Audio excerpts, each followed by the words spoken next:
제2장 적격심사 시설편 진행하도록 하겠습니다. 자, 시설 적격심사 수행능력 평가 부분을 진행을 좀 하도록 하겠는데요.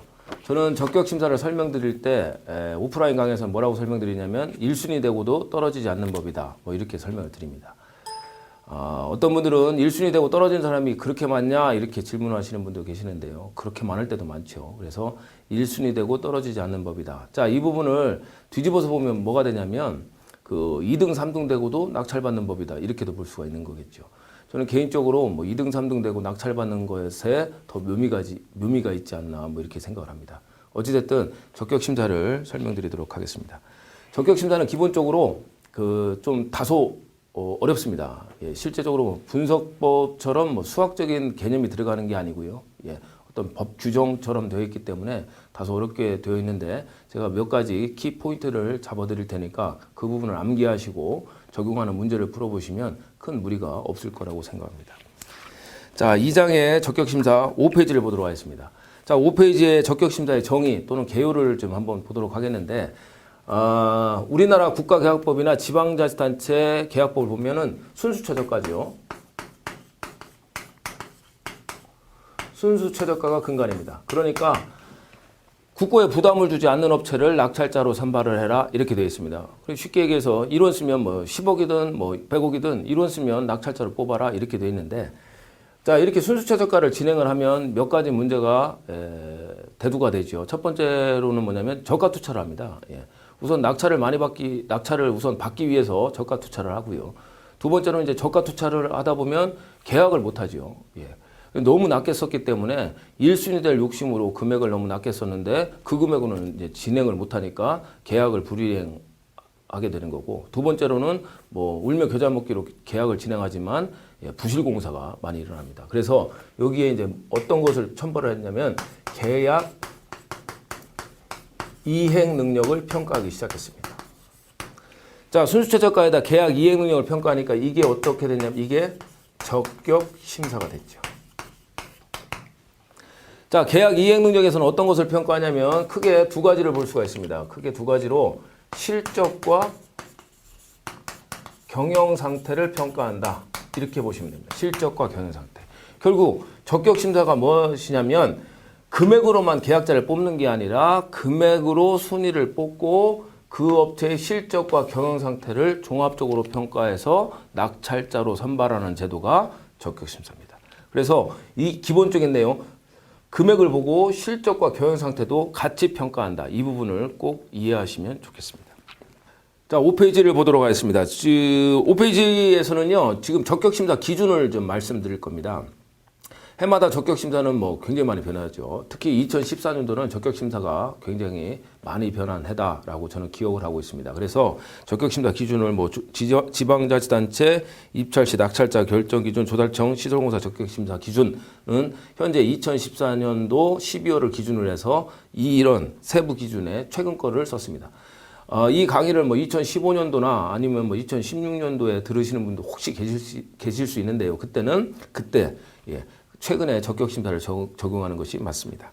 자, 이 적격심사를 본격적으로 설명드리기 전에 한 가지를 좀 설명드리고 싶습니다. 저는 적격심사 원문을 좀 해석해 보도록 하겠습니다. 왜 그러냐면 이렇게 해마다 변하는 적격심사는 그때그때 적응을 좀 하셔야 되는데요. 이 적격심사에 적응을 하시기 위해서는 원리를 좀 이해하시는 게 가장 좋습니다. 원리를 이해하시면 변할 때는 변화에 순응을 할 수가 있게 되는 거죠. 그래서 저는 원리를 좀 설명드리는데 치중을 하도록 하겠습니다. 그래서 그 적격심사 바뀌었을 때는 바뀐 적격심사를 적용만 할 수 있도록 강의를 한번 해보도록 하겠습니다. 기본적으로 앞서 설명드린 것처럼 적격심사는 금액으로만 계약자를 선발하는 게 아니라 실적과 경영 상태를 평가한다. 이것이 원리 중에 첫 번째 원리가 되겠습니다. 자, 그래서 6페이지를 보시면 우선 실적에 대해서 한번 보도록 하겠습니다. 실적에 대해서 한번 자세히 보도록 하겠는데요. 기본적으로 나라장터는 시설용역 구매 세 업종으로 크게 볼 수가 있는 거고요. 그 중에서 시설업종은 국가기관이나 정부기관에서 협회에서 발행한 실적을 거의 그대로 인정을 해주죠. 거의 가감없이 그대로 인정을 해줍니다. 그래서 시설업종에 계신 분은 협회에서 발행한 경영상태 등의 확인서를 갖고 계시는 것이 좋습니다. 이 경영상태 등의 확인서 또는 종합업종에서는 뭐 시공효율 확인서, 3년, 5년 실적표 뭐 이렇게도 얘기를 하는데요. 경영상태 등의 확인서를 보시면 여러 가지가 나오지요. 예, 뭐 3년 실적, 5년 실적, 부채비율, 유동비율 뭐 여러 가지가 나오는데 적격심사를 적용할 때 실적을 증명할 때 또는 경영상태를 증명할 때 따로 제출하지 않는 발주처가 굉장히 많습니다. 업체에서 발주처에 직접 제출하지 않는 경우가 많죠. 왜 그러냐면 이 경영상태 등의 확인서는 나라장터에 등록이 되신 분은 나라장터에서도 확인이 가능하고요. 발주처 재무관들은 자기 컴퓨터에서 사업자 번호를 기입을 해서 확인도 가능합니다.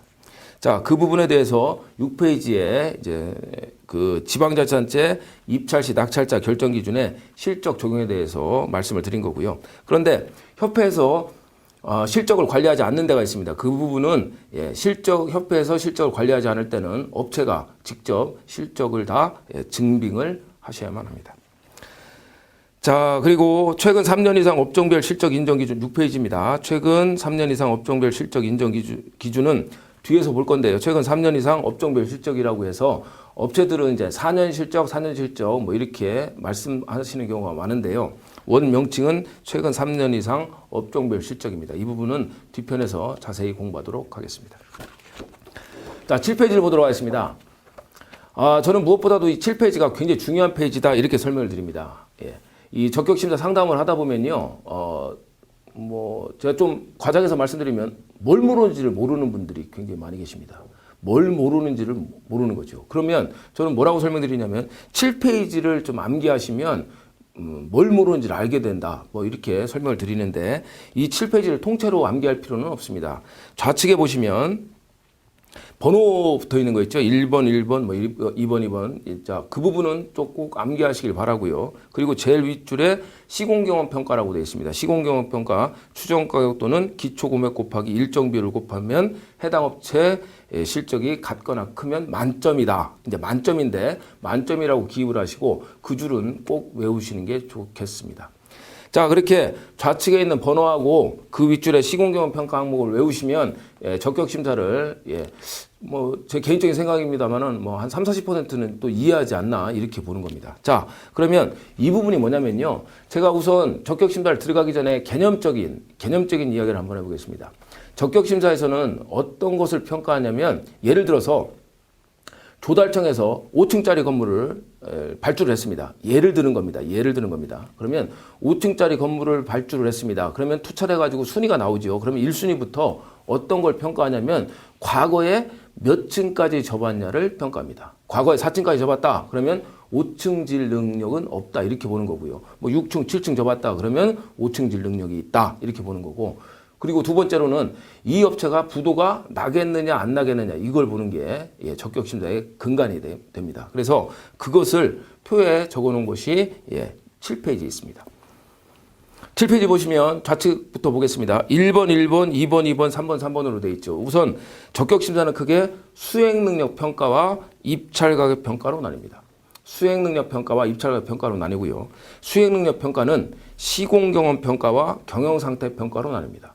수행능력 평가는 시공경험 평가와 경영상태 평가로 나뉘고요.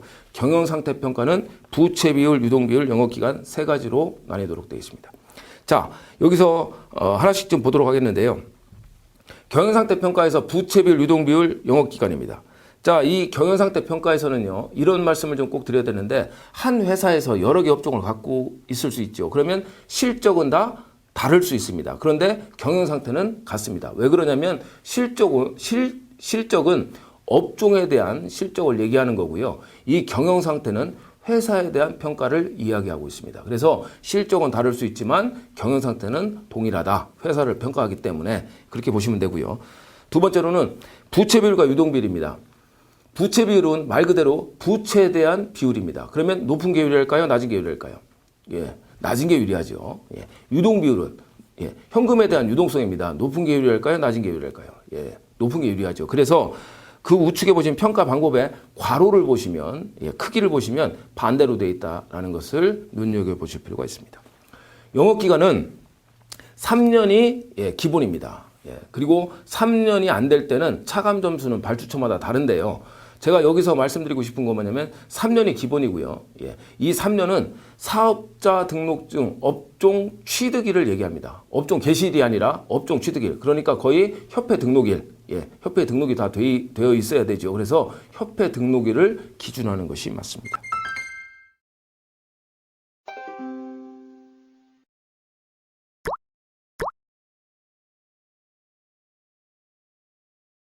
예, 시설 적격심사 챕터 1 리뷰하면서 연습 문제를 풀어보도록 하겠습니다.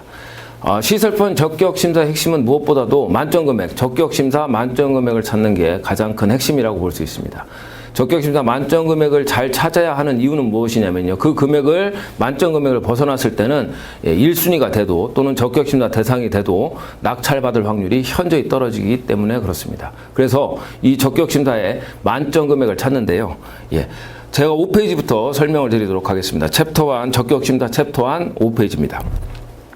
그러면 이 적격심사는 어떻게 구성이 되어 있냐면 여러 가지 규정을 제가 종합을 해보면 우리나라 국가계약법이나 지방자치단체 계약법에서는 순수최저가, 그러니까 금액을 무조건 낮게 쓰는 업체를 낙찰자로 선발을 하도록 되어 있습니다. 그런데 이 순수최저가에는 여러 가지 문제점이 발생을 해서 그것을 보완하기 위해서 계약 이행 능력을 평가하도록 되어 있습니다. 그래서 지는 점수가 같습니다. 결국 이 표가 어떤 걸 의미하는 거냐면 예를 들어서 재무비율 평가에서 만점이 되지 않아서 신용평가 등급으로 내가 점수를 보완할 때 최소한 WB0 이상은 맞아야지 점수가 보완이 된다. 이렇게 말씀을 드렸습니다. 자, 종합평가 39페이지입니다. 종합평가는 3대7의 비율은 어느 발주처나 똑같이 유지를 하고 있습니다. 예. 자, 40페이지가 제일 교연 상태에서는 중요한 포인트라고 볼 수가 있겠죠. 이 표에서 나타내는 건 뭐냐면